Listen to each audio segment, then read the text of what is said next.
This is Good Morning San Diego.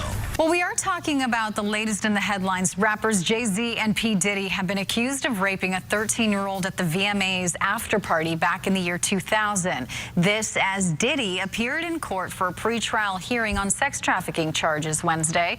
Criminal defense attorney Vikas Bajaj joins us now with the latest.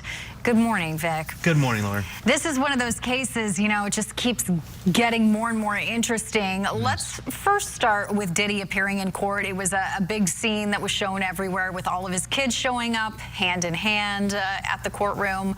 What was your take on where we stand in this pretrial hearing? You know, sometimes, Lauren, we have material hearings, then we have ministerial hearings. Material hearings are those which we describe as those that really matter, right? Witness issues, issues with dismissal motions, mistrial motions, demanding evidence from the prosecution. This was a ministerial hearing. It was really the judge saying, I want to make sure the Department of Justice is turning over all the evidence, as much as evidence as can be turned over to the defense. Now, in the federal system, it's very important to understand it's markedly different than the state criminal prosecution system. In the federal system, the Department of Justice, the United States Attorney's offices, the prosecution can withhold a lot of evidence. And it's not until that witness takes a stand under the Jenks Act, which is a unique federal act, that the federal prosecutors can say, well, hey, here's your box, your banker's box of materials regarding this witness who's going to testify here in 2 seconds. Now, even though that's the law, around our fine union, most federal prosecutors have pressure from both the judges and internally to turn over as much as they can quickly. And that's what the judge is doing here. The judge is saying, I want no roadblocks, I want no hurdles. If we're going to trial, I want to go to trial without any interruption. I don't want the defense saying, hey, we just received all of this information, we need more time. So it sounds like the judge is going to hold everyone's feet to the fire for the May 2025 court date. And it sounds like Diddy will be staying behind bars until that happens.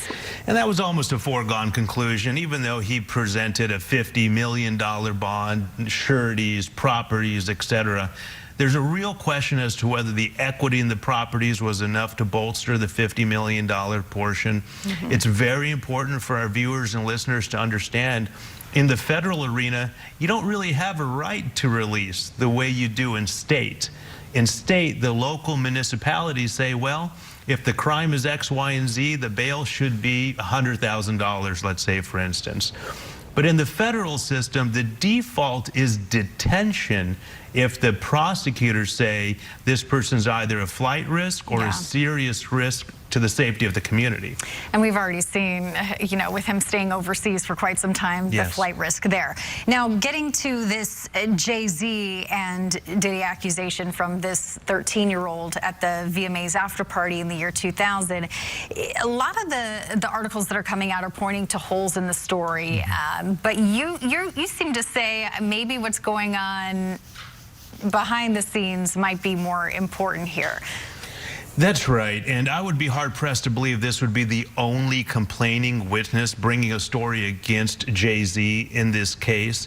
The problem is sometimes you have just a minuscule accusation that may have a lot of holes in it, but you make it into a bigger issue unintentionally by the defense by intimidating a witness or preventing a witness from coming forward.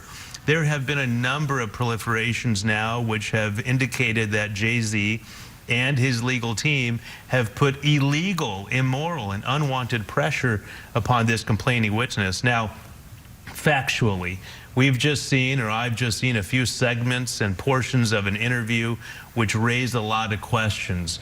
But the proof is really in the pudding. You need to see the entire statement that was given both to the civil prosecution and the criminal prosecution before we can really make a dependable and reliable judgment here, Lauren. Do you think what happens, I mean, if a judge finds that there's not enough evidence in this case, or, you know, the holes were too big to overcome in this case, could this case affect, even in just the mind of the people, affect the charges that Diddy is facing?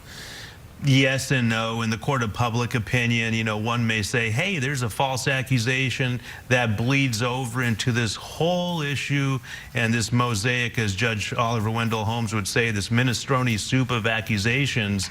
But they are two mutually exclusive defendants, potential defendants. They're two mutually exclusive prosecutions. Jay-Z has not been charged criminally, which is a higher probable cause standard than just simply serving someone with a civil lawsuit. I see it as oil and water unless the prosecution unit says we're going to bring him in as either a witness or a co-conspirator in the assault on this 13-year-old young lady.